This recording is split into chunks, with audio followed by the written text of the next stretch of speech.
house, he was pushed all the way towards Pontius Pilate.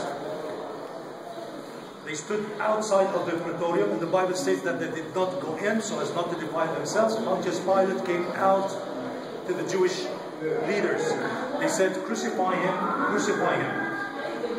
He let him come into the praetorium, into the palace, and he discussed lots of things with the Lord. The Bible states that there were 7 passages of the Bible states that Pontius Pilate did not want to crucify Jesus Christ. That includes his wife's dream. He's an innocent man, washing his hands. Behold the man, ecce homo, or ecce homo. Releasing who? Abbass. Ladies and gentlemen, in this incident over here, releasing Barabbas, because according to tradition, every Passover, the Roman prefect would release a prisoner or a thief from the Antonia fortress as a kind of a good gesture for the people. Yeah? He released the false son of the father, and they crucified the true son of the father. Because if I divide the name into 2, Bar will mean son in Hebrew, and Abbass means father. Barabbas. Ladies and gentlemen, the 2 guys who were crucified next to Jesus Christ were not thieves. Thieves were imprisoned in the Antonia fortress. Rebels were crucified. If you don't crucify this man, you'll be an enemy to Caesar. At that time, Pilate had problems with Caesar, so he was so afraid of his position. So take him. But he had last chance for him not to be crucified is scourging him or whipping him. Because anyone who is to be crucified is not to be whipped or scourged. He wanted the Jews to forget about crucifixion, but yet they were crying, crucify him, crucify him. He was on his knees, his back was exposed to the Roman soldier. It happened over here, so the Roman soldier would never have a mask on his face. If it's outside, the Roman soldier would have a mask, because lots of the people wanted to revenge from the guy who scourged the Lord. So since you are in Roman premises, so he was unmasked, without a mask or a mask. He was on his knees, his back was exposed.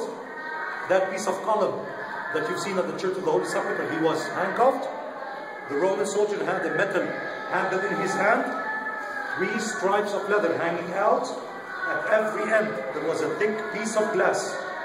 I can still hear how he whipped him. It went so forcibly into his body, and then he needed to take it out forcibly again, that the whip was stuck in his bones. He was bleeding and bleeding. Crown of thorns was put on his head of the Sisyphus tree. They hit him, mocked him, and then they made him carry his own cross. He was led to the slaughter like a lamb, without opening his mouth. On the 3rd station, he falls down for the first time. He's completely tired. Just imagine, Thursday night, his sweat turns into blood, no food. He sits in a dungeon. He passes that religious court in front of the Sanhedrin. He's here in front of Pontius Pilate, completely tired. The 4th station, his mother was pushing away the crowds to take a glimpse of her only son. She wanted to see him. He meets his mother. The 5th station, a guy whose name is Simon of Cyrene picks the cross instead of Jesus Christ. But why Simon of Cyrene? At that time it was Passover. Throngs of people were coming from all over the world. Even Josephus Flavius states that at that time, 1 million Jews were inside the city. Tents were set outside on the Mount of Olives to attend Passover. This guy, who was a stranger, he walks by, he looks at the procession inside the city still. They grab and carry the cross because he has different customs than any other Jew in the city. Cyrene today is Libya. And by the way, St. Paul is not the first to preach Christianity in Rome. When he goes to Rome, he finds the secret families of the sons of Cyrene, of Tropos, who were preaching Christianity before St. Paul arrived into Rome. The 6th station, a lady stands outside of her house. She wipes the face of Jesus Christ, and her name was Mary. No. No, her name was never Veronica. There was a lady, ladies and gentlemen, who wiped the face of Jesus Christ, and his face was imprinted on that piece of cloth. And that piece of cloth is a true icon. Vera is true, icon is the image. Vera, icon. We bring it together. That's how the name was given to the lady standing over there. Oh my God. Huh? The seventh station, he falls down for the second time. The eighth station, he addresses the daughters of Jerusalem. He's outside of the city. We pass that gate, which is nowadays inside the city. And the ninth station, he falls down for the third time. That's the end of the story with the cross. But on the 10th station, the suffering starts. The book of Psalms, chapter 22, 1,000 years before the Lord's birth, David writes that they will part my clothes and play lots on my outer garments. When we were at the model, I said that Jesus, or Pontius Pilate, knew that Jesus is Galilean. He sent him to Herod Antipas, who was sitting at Jaffa Gate. Herod Antipas takes out his robe and he puts it on the Lord. He sends him back where? To Pontius Pilate. From that time on, they became friends. An ordinary Jew will wear 4 kinds of cloth. A head cover that is always on his shoulders whenever he wanted to practice reading the scrolls in the synagogue. The talit, the prayer shawl, he put it on his head. Yeah. The outer robe, underwear, and sandals. The Lord had an additional robe, which is the outer robe of Herod Antipas. Anyone who's to be crucified, 4 soldiers will take a condemned man to be crucified. So every soldier took a part of his clothing. They saw that the outer robe that came from Herod Antipas is without seam, which means that if they cut it into 4, it will be inexpensive. So they laid lots of Calvary on his outer robe. So the prophecy came true. He was nailed to the cross, the 11th station. Now, Jesus was crucified naked. That is for sure.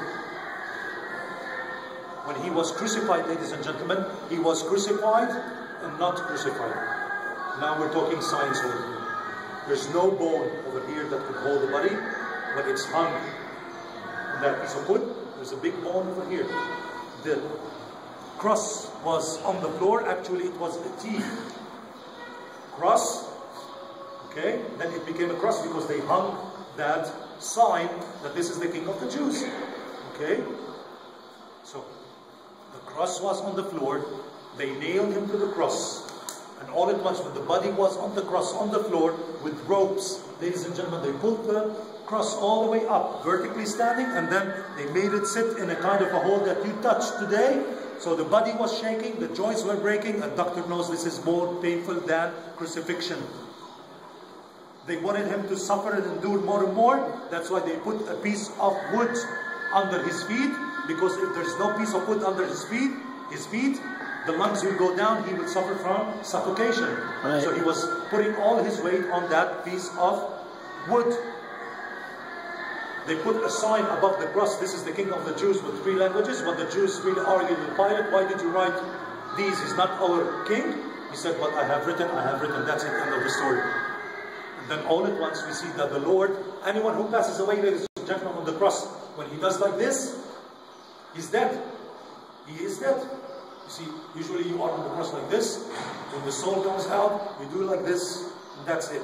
In the Lord's case, he uttered 7 sentences, the most important sentences on the cross. But the last one, when he did like this, he did not pass away. What was the last sentence on the cross? Eli, Eli, lama sabachthani. Eli, Eli, lama sabachthani. But then the last one, before he passes away, it is finished. Now, the actual word is not "it is finished." No. The actual word in the Greek language, it is teletesetai. Teletesetai. Teletesetai means it's been paid for in full. Wow. Pottery were found next to the Church of the Holy Sepulchre of an accountant. He had that piece of pottery written on it, teletesetai. It seems